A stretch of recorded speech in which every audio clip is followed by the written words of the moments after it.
நமோ நம சத்குருभ्यो நமோ நமः. நமோ நம சத்குருभ्यो நமோ நமः.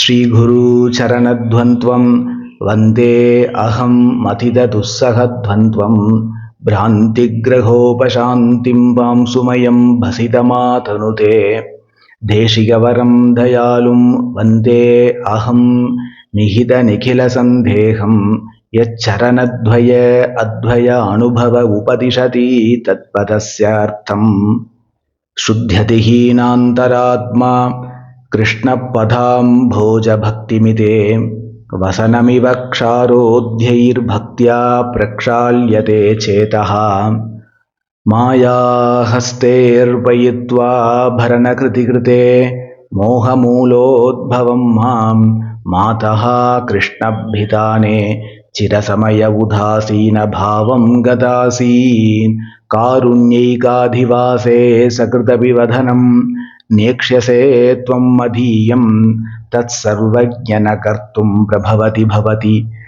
கிம் நு மூலஸ்ய சாந்திம் உதாசீனஸ்தப்தः சதத அகுணः சங்கரஹிதः பவாம்ஸ்தாதः காதः பரமிக பவேத் ஜீவனகதிः அகஸ்மாத் அஸ்மாக் யதி ந குருதே ஸ்நேகமததः வசஸ்வ ஸ்வீயாந்தர்விமலஜடரே அஸ்மின் புனரபி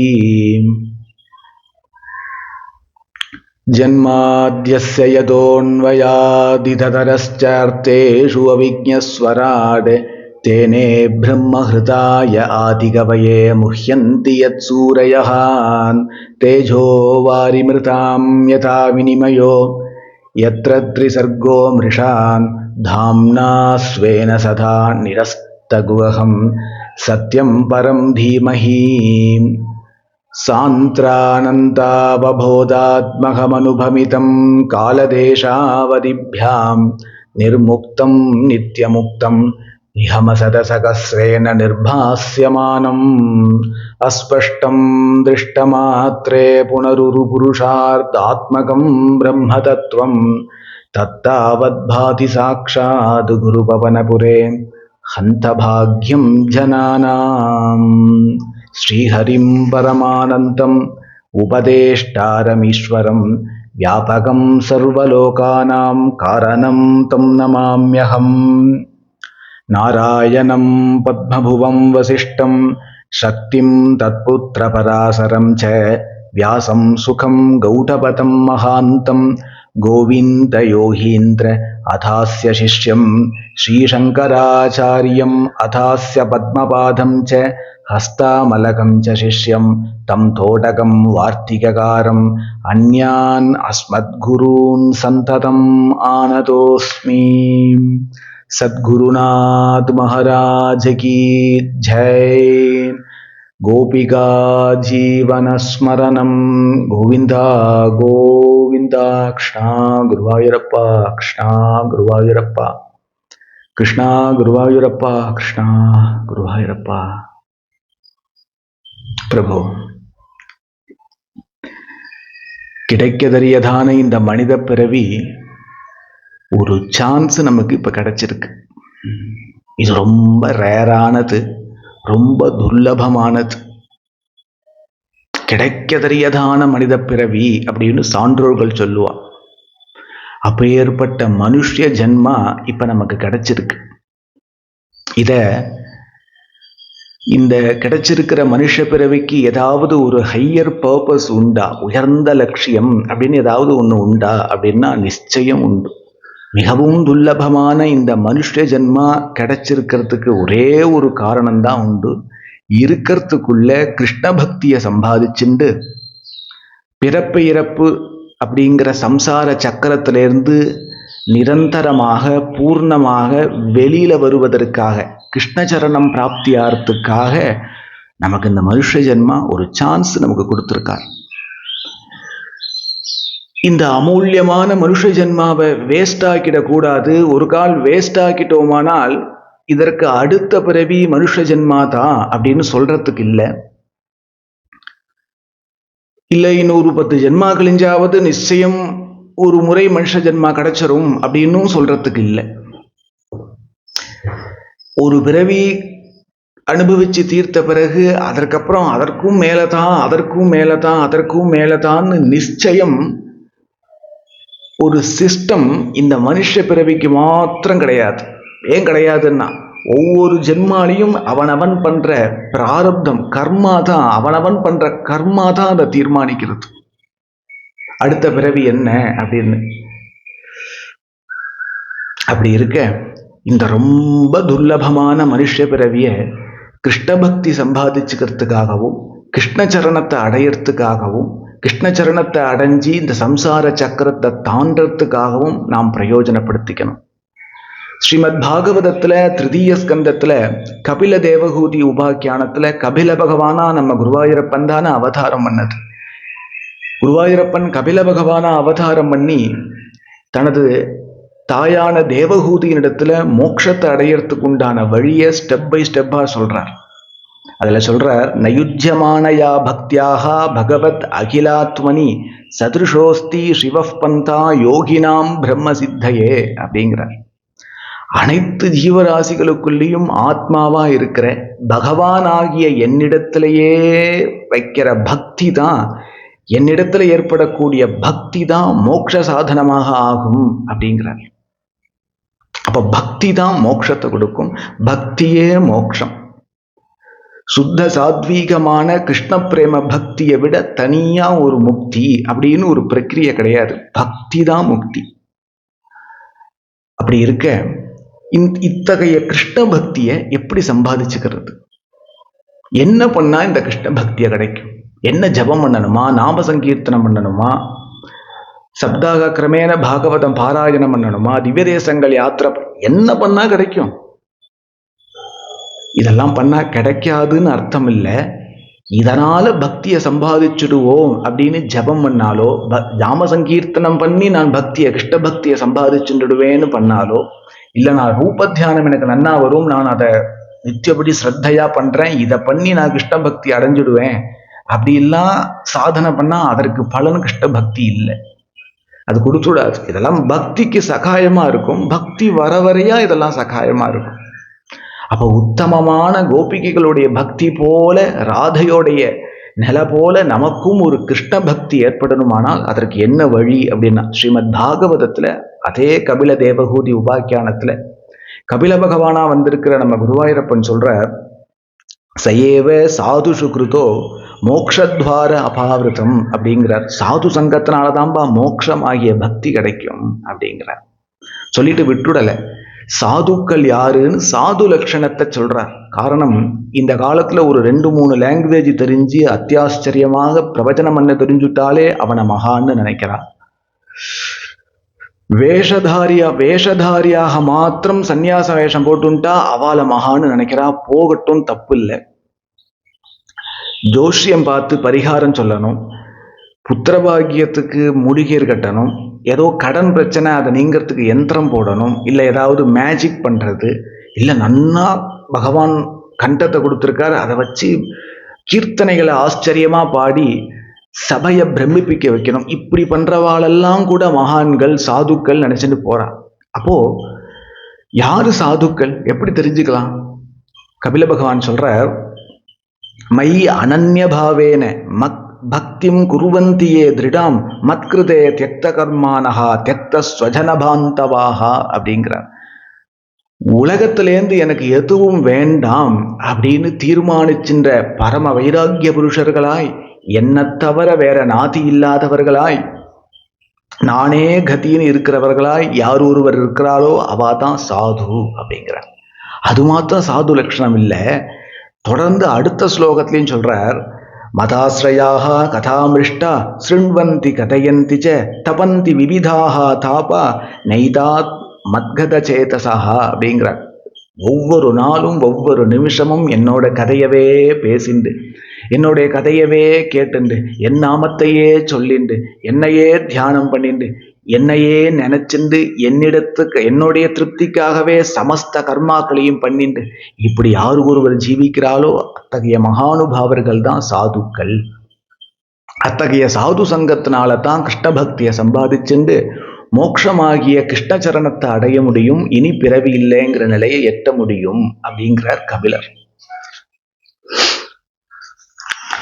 பாகவதத்துல ஏகாதச ஸ்கந்தத்துல நம்ம குருவாயூரப்பன் உத்தவரிடத்திலையும் தொட்ட இடங்கள் எல்லாம் சாதுக்களுடைய பெருமையவே பேசிட்டு இருக்கார். நோ உபாயோ வித்யதே திரியம் சத்சங்கேன வினோத்தவா அப்படிங்கிற, சத்சங்கத்தை தவிர என்னை அடையறதுக்கு மற்றொரு மார்க்கம் சுலபமானது அல்ல, அதை தவிர வேற மார்க்கமே இல்லை அப்படின்னு சாட்டியம் பிடிக்கிறார் குருவாயூரப்பன்.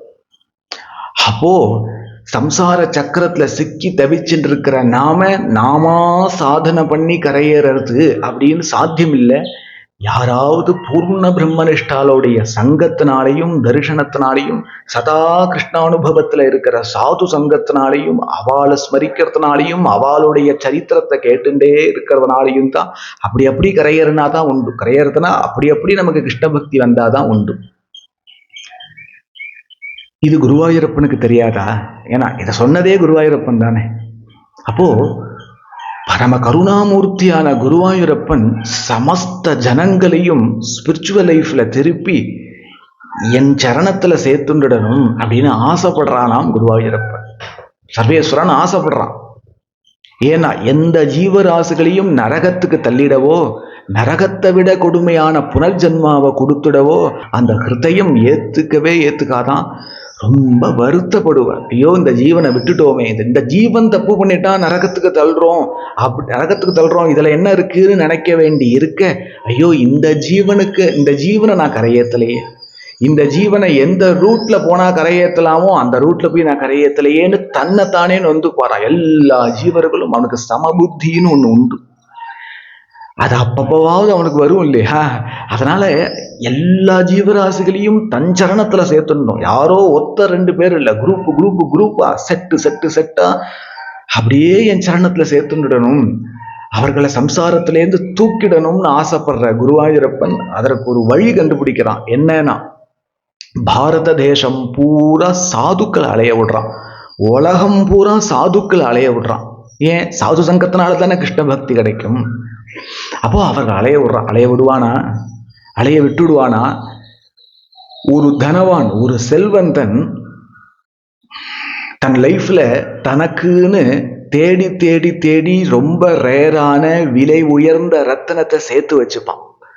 தன்னுடைய ஒய்ஃபுகிட்டையோ புள்ளகிட்டையோ கூட தன்னுடைய நிதியா வச்சுட்டு இருக்கிற ரொம்ப அமூல்யமான ரொம்ப ரேரான அந்த ரத்தனத்தை சேர்த்து வச்சுட்டு இருக்கேன், தன்னிடத்துல இருக்குன்னு கூட சொல்ல மாட்டான். அப்படியே தனக்குன்னே வச்சுப்பான். அதை அந்த செல்வந்தன் ரோட்ல எறிவானா? அப்படி மனசு வந்துடும் முட்டாளா என்ன?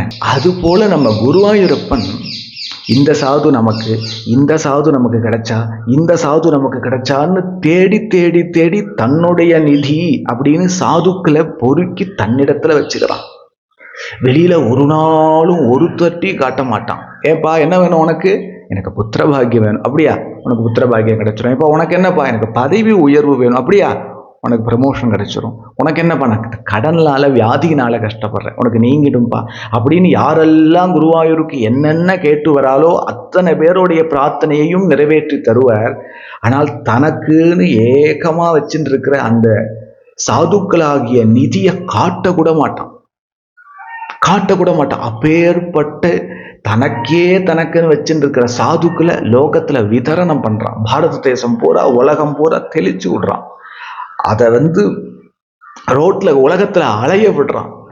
காரணம் என்னன்னா, நம்ம மேல இருக்கிற அபாரமான கருணையினாலதான். என்ன கருணை? சித்த முன்னாடி தானே சொன்னேன், சாது சங்கத்தினாலதான் கிருஷ்ண பக்தியும், கிருஷ்ண பக்தினாலதான் கிருஷ்ண சரணமும் கிடைக்கும். அந்த கிருஷ்ண பக்தி சாது சங்கத்தினாலதான் கிடைக்கும்னு சொன்னேன் இல்லையா? அதற்காக அலைய விடுறான். ஆச்சு, கொஞ்ச காலம் ஆச்சு.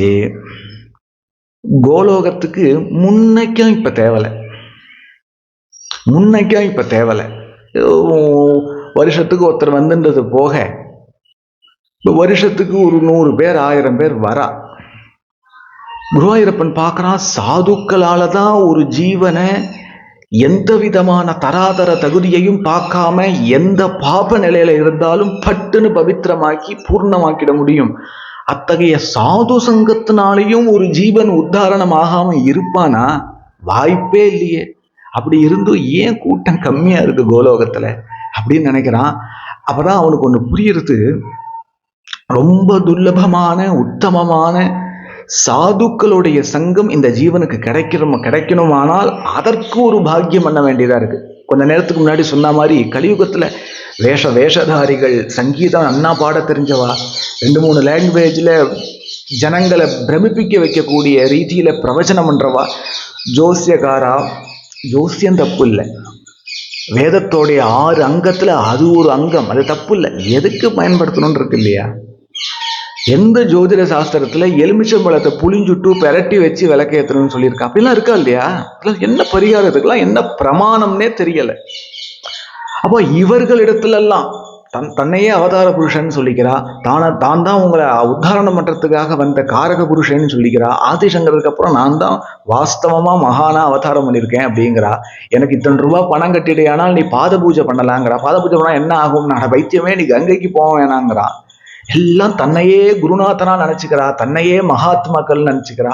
அத்தகைய வேஷதாரிகளான சாதுக்கள் இடத்துல இந்த ஜனங்கள் கூட்டமா செல்றா. ஏன்னா அவாளுக்கு தகுந்த இடம். இவாளும் கப்பட்டா. ஏன்னா இவாளும் ஹிருதயத்துல வாஸ்தவமா கிருஷ்ண பக்தி வேணும்னு நினைக்கல. ஏதோ வெளியில இருந்து கிடைச்ச ஒரு இன்ஃப்ளூயன்ஸ் அல்லது வெளியில இருந்து கிடைச்ச ஏதோ ஒரு தகவல் அல்லது என்ன சொல்றது, நான் கிருஷ்ண பக்தன், நான் குருவாயூரப்பனுடைய பக்தன், நான் இவாளுடைய டிவோட்டி அப்படின்னு காமிச்சுக்கிறதுக்காக ஸ்பிரிச்சுவல் லைஃபுக்கு போலியா திரும்புறா. அவளுக்கு போலியான குருநாதால் தான். அப்ப கிருஷ்ணன் பார்க்கறான், வாஸ்தவமான ஜீவன் ஒரு மகாத்மாவை சென்றடைகிறதுக்கு ஏதோ ஒரு பாக்கியம் வேண்டியிருக்கு, ஏதோ ஒரு கிருபை வேண்டியிருக்கு. அந்த கிருபை இருந்தாதான் இந்த ஜீவன் உத்தமமா கிருஷ்ண தியானத்துல இருக்கிற, கிருஷ்ணானுபவத்துல இருக்கிற சாது சங்கத்துல போய் இவன் சேர முடியும். நாரத பக்தி சூத்திரத்துல கிருஷ்ண பக்தி எப்படி வரும் அப்படின்னு அநேக சூத்திரங்கள்ல சொல்றார். அதுல ஒரு சூத்திரம் ரொம்ப ஆச்சரியமா இருக்கும், எனக்கு ரொம்ப பிடிக்கும். அது முக்கியதஸ்து மகத் கிருபைவ அப்படிங்கிறார். கிருஷ்ண பக்தி எப்படி வரும்னா சாது சங்கத்தினாலதான் கிடைக்கும், முக்கியமா சாது சங்கத்தினாலதான் கிடைக்கும் அப்படின்னு சொல்றார். சொல்லிட்டு விட்டுடல. அந்த சூத்திரத்துக்கு அடுத்த சூத்திரம், இந்த சூத்திரத்தோடைய முடிவே எப்படி ரொம்ப ஆச்சரியமா இருக்கும். என்னன்னா, சாது சங்கத்தினால முக்கியதஸ்து மகத் கிருபைவ, சாது சங்கத்தினால தான்பா உனக்கு கிருஷ்ண பக்தி உண்டாகணும், ஆத்ம சாட்சா்காரம் ஜொலிச்சாகணும். ஆனா அந்த சாது சங்கம் கிடைக்கணுமானால் பகவத் கிருபா லேசாத் வா அப்படிங்கிற.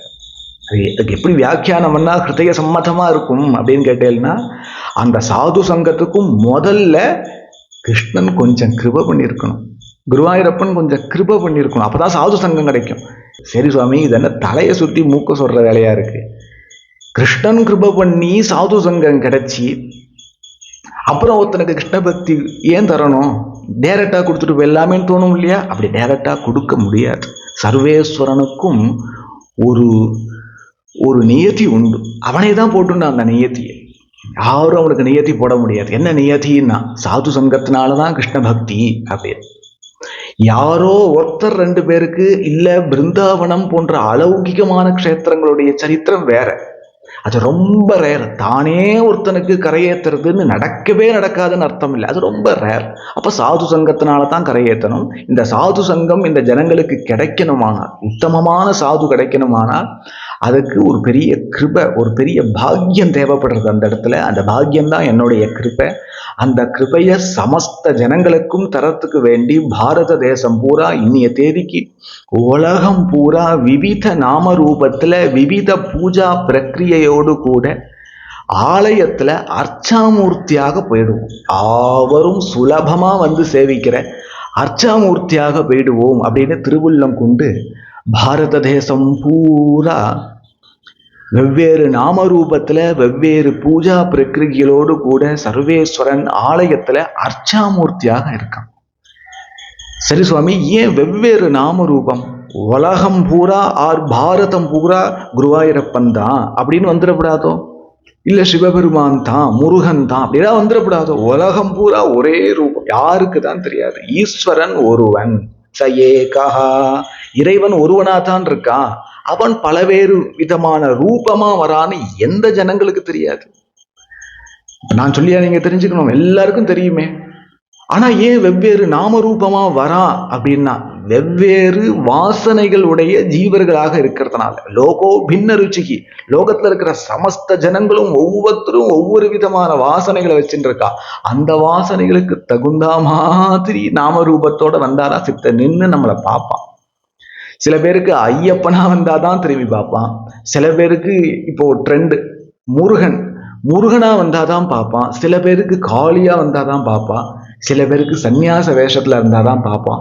சில பேருக்கு சர்வ அலங்கார பூஷிதனாய் கோடீஸ்வரனாய் அந்த மாதிரி இருந்தாதான் பார்ப்பான். திருப்பதி, பத்மநாபபுரம் அந்த மாதிரி எல்லாம் பணக்கார சுவாமியா இருந்தாதான் பார்ப்பான். அவனுடைய வாசனை. அப்போ லோகத்துல பகுவிதமான வாசனைகள் இருக்கக்கூடிய ஜனங்களுக்கு தகுந்த மாதிரி பலவிதமான நாமரூபத்துல வரான். நாமரூபம் ஓகே, ஏன் பலவிதமான பூஜா பிரக்கிரியோடு வரா? எல்லாம் ஒரே பூஜை தான், வேதம் ஒண்ணுதானே, அப்ப பூஜையும் ஒண்ணுதான் வச்சிடப்படாதா? ஏன் வெவ்வேறு விதமான பூஜை? அதுக்கும் காரணம் என்னன்னா ஜனங்களுடைய வாசனைகள் தான். அவளுக்கும் ஒரு இஷ்டம். இப்போ ஊத்துக்காடு சன்னதியில, ஊத்துக்காடு காளிங்கரத்ன கிருஷ்ண சன்னதியில அர்ச்சகரா நான் கைங்கரியம் பண்ணிட்டு இருக்கேன். அது பாக்குற நிறைய பேருக்கு தெரிஞ்சிருக்கும். இந்த சன்னதியில ஒருத்தர் ஒரு செட்டியார் பாட்டி ஒருத்தர் வருவா. இப்ப வரதில்லை கொஞ்ச நாளா, ஆனா ரொம்ப வருஷம் கண்டினியூஸா வந்துன்னு இருந்தா. அவன் என்ன பண்ணுவான்னா, அவ கொஞ்சம் செட்டியாரா இருந்த போதிலும் கொஞ்சம் கஷ்டப்படுற ஃபேமிலி தான். அவ ஆத்துல ஒரு பசுமாடு இருக்கு. அநேகமா அவ ஆத்துலயே ரொம்ப காஸ்ட்லியான பொருள் இந்த பசுமாடு தான். அந்த பசுமாட்டு பால் எடுத்து தான் தானும் சாப்பிட்டு ஏதோ 8 வீட்டுக்கு கொடுத்துட்டு இப்படி தாக்கும் சிம்பிளா வாழ்ந்துட்டு இருக்கான். அந்த பால் தயிராகி அந்த தயிர்ல இருந்து வெண்ணெய் கிடைஞ்சி ஒரு 2-3 நாளைக்கு கொஞ்சம் கொஞ்சம் கொஞ்சம் கொஞ்சமா ஆத்துல என்ன வெண்ணெய் கிடைச்சிட போறது. ஒவ்வொரு உருண்டை கிடைக்கும். இப்படி ஒரு 20-22 உருண்டை, ஒரு 30 உருண்டை கிடைச்ச உடனே எல்லாம் போட்டு காய்ச்சி வெண்ணெயாக்கி ஒரு 2-3 விளக்கு, ஒரு 4 விளக்கோ 7 விளக்கோ அந்த அம்மா ஏதோ கணக்கு வச்சுட்டு இருக்கா. அந்த விளக்கு ஏத்துற அளவுக்கு நெய் வந்தோடனே ஊத்துக்காடு வந்துருவா. உள்ள சுவாமியெல்லாம் பார்க்க மாட்டான். அது கிருஷ்ண ஜெயந்திக்கு ஒரு முறையோ வருஷத்துக்கு ஒரு முறை தான் உள்ள வந்து சுவாமியை பார்ப்பா.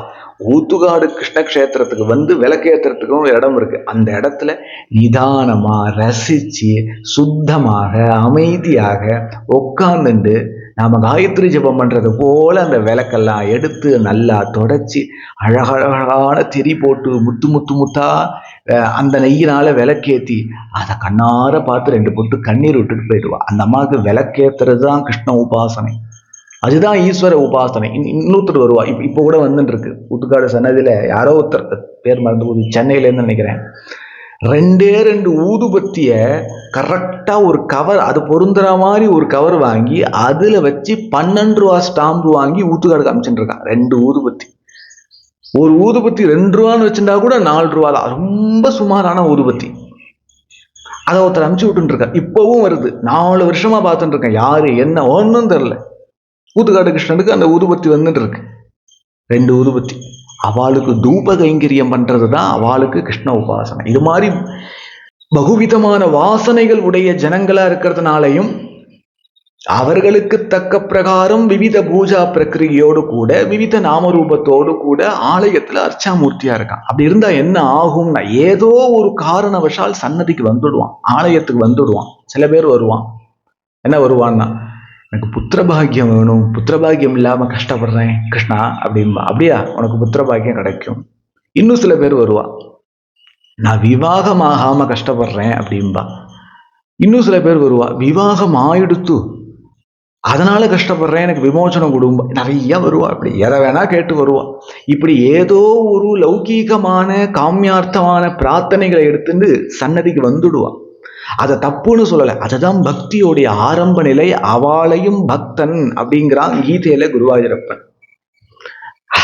அவெல்லாம் சும்மா ஆரம்பப்படி, நாமெல்லாம் எங்கேயோ உயர்ந்துட்டோம் அப்படிலாம் நினைக்கப்படாது. அவ வந்துட்டாலே எங்கேயோ மந்திரவாதிட்ட போகாம கோவிலுக்கு வரணும்னு வந்திருக்காளே, புத்திரபாகியத்துக்காக மந்திரவாதிட்ட போகாம, ஏதோ பலி சடங்குன்னு அப்படி எதுவும் பண்ணாம ஏதோ கோவிலுக்கு வந்துட்டாலே அம்மட்டிலும் பாக்கியவான்கள். அதுலயும் கிருஷ்ணன் கோவிலுக்கு வந்தாச்சு, பெருமாள் கோவிலுக்கு வந்தாச்சுன்னா அது ஒரு பாக்கியம்தான்.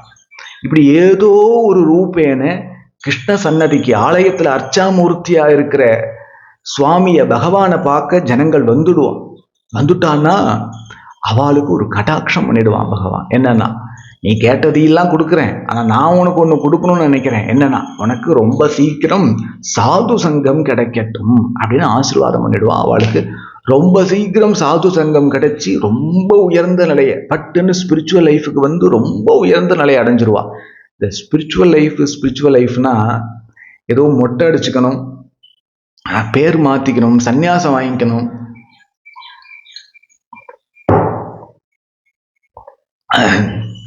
வீட்டை விட்டு வெளில போகணும், வைராக்கியம் வரணும், பற்றெல்லாம் அருகணும், காடு மலை குகையில போய் தபஸ் பண்ணணும் அப்படிலாம் நினைச்சுக்காதீங்க.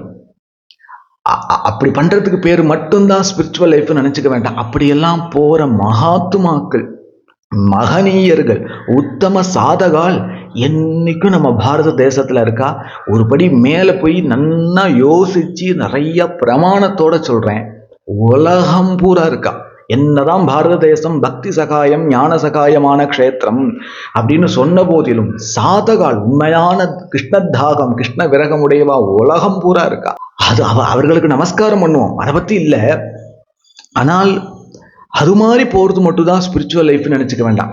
உங்க உடம்பு உலகத்துல எந்த காரியம் பண்ணுதோ அந்த காரியத்தை பண்ணிட்டே இருக்கட்டும். அதெல்லாம் பிராரப்தம். அது என்ன காரியமோ அதெல்லாம் பண்ணிட்டே இருக்கட்டும். உடம்பு சமையலில் வேலை பார்க்குற ஒரு பிராரப்தமா அதை பண்ணட்டும், இல்லை ஆஃபீஸ் ஒர்க்கா அதை பண்ணட்டும், இல்லை நைட்டு ஷிஃப்ட்டு, இல்லை ஒரு கார் ஓட்டுறது, மரம் வெட்டுறது, இன்னும் நிறைய கர்மாக்கள்லாம் இருக்கு. அதெல்லாம் உடம்பு உலகத்துல என்ன பண்றதோ பண்ணட்டும். அதை எதையுமே மாற்றக்கூடாது, நாமளா மாற்றக்கூடாது. அதை மாத்திட்டு நான் காட்டுக்கு போறேன்னு அறகுற வைராக்கியத்துல கிளம்பணும்னா ஆபத்து. நம்மளை ஈஸ்வரன் எங்க வச்சிருக்கானோ அங்கதான் நாம கிருஷ்ண பக்தியை சம்பாதிக்கிறதுக்கு ஞானத்தை அடையறதுக்கு உண்டான பீஜம் இருக்கு, விதை இருக்கு. நாமளா வீட்டை விட்டு கிளம்பக்கூடாது. அப்படி கிளம்பினாதான் ஆன்மீகம் நினைச்சுக்க கூடாது. என்ன எது ஸ்பிரிச்சுவல் லைஃப் அப்படின்னு கேட்டா, உடம்பு உலகத்துல எந்த காரியம் பண்ணிட்டு இருக்கும் போதும் அதை கேர் பண்ணாம ஹிருதயத்துல உங்க லட்சியத்தை மாத்தின்றுடுங்க. என்ன மாத்திக்கிறதுன்னா, போரும் இந்த சம்சார லைஃப், இனி எனக்கு கிருஷ்ண பக்தி தான் வேணும், கிருஷ்ண சரணம் தான் வேணும் அப்படின்னு உங்க ஹிருதயத்துல உண்மையா ஒரிஜினலா ஆழமா இப்படி ஒரு ஆசையை விதைச்சிடுங்க. உங்க லட்சியத்தை மாத்திடுங்க. அதுதான் ஸ்பிரிச்சுவல் லைஃப். அந்த விதை இருக்கு பாருங்க, அந்த விதையை வச்சுட்டு நீங்க மணிக்கணக்கா ஜபம் பண்ணலாம், மணிக்கணக்கா நாம சங்கீர்த்தனம் பண்ணலாம், நான்யார் விசாரம் பண்ணலாம், உங்க ஆத்துல சமையலறையிலையும் வேலை பார்க்கலாம், ஆபீஸ் ஒர்க்கும் பண்ணலாம். நீங்க உடம்ப வச்சுட்டு உலகத்துல எந்த சாதனை பண்றேங்கிறது முக்கியம் இல்லை. ஹிருதயத்துல பாவகிராகி ஜனார்தனகான்னு தனிப்பெரும் பெருமை குருவாயூரப்பனுக்கு தான் உண்டு, கிருஷ்ணனுக்கு தான் உண்டு. உள்ள என்ன விதைய விதைச்சிருக்கேலோ அந்த ஆசை, அந்த விதை, அந்த தாகத்தை தான் குருவாயூரப்பன் பார்ப்பான். பாக்கி எல்லாம் தானா நடக்கும். ஸோ அதுதான் ஸ்பிரிச்சுவல் லைஃப். இப்படி சன்னதிக்குள்ள வரவா ஏதோ காரணவசால் கிருஷ்ண கிருப்பையினால சாது சங்கம் கிடைச்சி ஸ்பிரிச்சுவல் லைஃபுக்கு வந்து கிருஷ்ண பக்தியை சம்பாதிச்சு பூர்ணம் ஆயிடுவான். அப்படிங்கிற உத்தேசத்துல பாரத தேசம் பூரா ஆலயத்துல அர்ச்சாமூர்த்தியாக சர்வேஸ்வரன் பகவான் வரா. நம்ம பாரத தேசத்தை எடுத்துப்போமே, எத்தனை க்ஷேத்திரங்கள் இருக்கு. 108 திவ்ய தேசம்னு ஒண்ணு உண்டு. அதுக்கப்புறம் அதுல அகப்படாத பண்டரி க்ஷேத்திரம் போன்ற மகா க்ஷேத்திரங்கள் உண்டு. அப்புறம் இதிகாச புராண க்ஷேத்திரங்கள்லாம் ஸ்கந்த புராணம் வச்சு கணக்கெடுத்து பார்க்கும் பொழுது ஒரு 42 க்ஷேத்திரங்கள் உண்டு. 41 சொல்லுவான், 36 சொல்லுவான். ஆக அது ஒரு குரூப் உண்டு. இந்த எந்த செட்டிலையுமே சேராம ஊத்துக்காடு போன்ற அநேக மகா க்ஷேத்திரங்கள் இருக்கு. இவ்வளவு க்ஷேத்திரம் இருக்கு இல்லையா, ஒவ்வொரு க்ஷேத்திரத்திலையும் ஒவ்வொரு மாதிரி இருக்கான் பகவான். இப்போ சில க்ஷேத்திரத்துல எடுத்துட்டோமானால் நரசிம்மனா இருக்கான், சில க்ஷேத்திரத்துல ராமனா இருக்கான், ஊத்துக்காடு போன்ற சில க்ஷேத்திரங்கள்ல கிருஷ்ணனா இருக்கான், சில க்ஷேத்திரங்கள்ல நாராயணன் வாசுதேவனா இருக்கான், ஸ்ரீரங்கம் தொட்டு அநேக க்ஷேத்திரங்கள்ல சர்வேஸ்வரன் ரங்கநாதனா இருக்கான், காஞ்சியை தொட்டு அநேக க்ஷேத்திரங்கள்ல வரதராஜனா இருக்கான், திருமலையை தொட்டு அநேக க்ஷேத்திரங்கள்ல ஸ்ரீனிவாசனாக மலையப்ப சுவாமியாக இருக்கார். இப்படி ஒவ்வொரு க்ஷேத்திரத்திலையும் ஒவ்வொரு மாதிரி இருக்கான். அப்படி இருக்கான் இல்லையா? அதை பாருங்க, கிருஷ்ணனாகவே வாழ்ந்துன்னு இருக்கிற ஒரு 2 மகா க்ஷேத்திரம் நம்ம பாரத தேசத்துல உண்டு. அது என்ன 2 மகா க்ஷேத்திரங்கள்? கிருஷ்ணன் வாழ்ந்துட்டு இருக்கான். அவதார காலத்துல நாம் இல்லையேன்னு குறப்பட்டுக்கவே வேண்டாம். அந்த அவதாரம் தன்னுடைய திவ்ய திருமேனியை மறைச்சிண்டு வைகுண்ட லோகத்துக்கு போறது போல ரிஷிகளுக்கும் சில ஜனங்களுக்கும் காமிச்சிட்டு வைகுண்டம் போகல. கிருஷ்ணன் அவதாரம் இன்னும் பூர்த்தி ஆகலை. கிருஷ்ணனாகவே 2 மகா க்ஷேத்திரங்கள்ல இருக்கான். அதுல ஒன்று குருவாயூர், மற்றொன்று ஸ்ரீ பிருந்தாவனம். இதுல ஸ்ரீ பிருந்தாவனத்தை பத்தி நாம் பிறகு பார்ப்போம். குருவாயூர் க்ஷேத்திரத்தையாக்கும் எடுத்துட்டு இருக்கோம். அது என்ன குருவாயூர்ல கிருஷ்ணன் வாழ்ந்துன்னு இருக்கான்னு சொல்றேன், அது என்ன விஷயம் அப்படின்னு கேட்க தோணும் இல்லையா? இன்றைய தினம் குருவாயூர் க்ஷேத்திரத்தோடைய ஸ்தல புராணத்தை தான் விரிவா பார்க்க போறோம். சுருக்கமா இல்லை, விரிவா பார்க்க போறோம்.